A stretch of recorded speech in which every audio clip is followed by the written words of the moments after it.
एठी मोट 20 जन झील ये पूजा करुचु समस्ते सकाळु एकाठी हुअंती समस्ते जाइकी फूल तोड़ती एकाठी हेकी तापरे घर को आसती तापरे पुणी आमर बालुका पूजा हुए समस्ते पोखरी कूल जाई सबु झील माने मिसिकी बालुका पूजा करू तापरे माँ ठारू भोग खाइकी निज निज घर को जाऊ तापरे किछि आमे खाद्य खाई तापरे पुणी माँ पाखक आसू जो सब फूल आमे संग्रह करिथिबु से सब को फूल माळ बनैबू माँ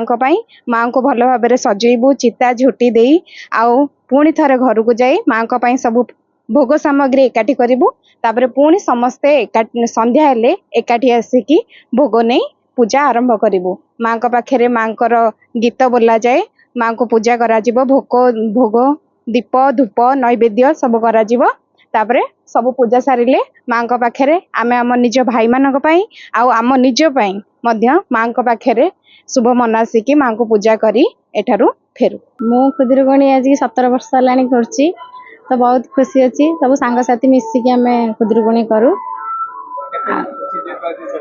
आज शेष पाली बहुत दुख लगुच माँ आमको छाड़ी चली जाए से आमर आज पणा भोग होता बाल भोग भी होता आ सबकि फलमूल ठाकुर धूप दीप नैवेद्य सब देकी पूजा करूँ।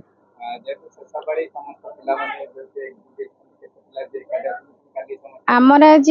20-22 जन आम ये करुचु ओषा तो आम ये आज समस्त एकजुट होइचु आमर भी भाई भौणी समस्ते आमको साहाय्य सहयोग करती फूल तोड़ापी पूजा बना सब करने आम समस्त काली आमर जेहेतु विसर्जन अच्छी काली आमर टिके मन दुख रहिबो निश्चिंत माँ आमको छाड़ी जीवे तो डीजे फिजे आमर माँ को भजन भजन पड़ी ठाकुर को आम सहायता सह माने ठाकुर को विसर्जन करूँ। आज काकेरा आरिसा मंडा चकुली मंडा आरिसा काकेरा और केते प्रकार पिठा आज पूजा कराइला माँ पाखे और बहुत फल पूजा कराइला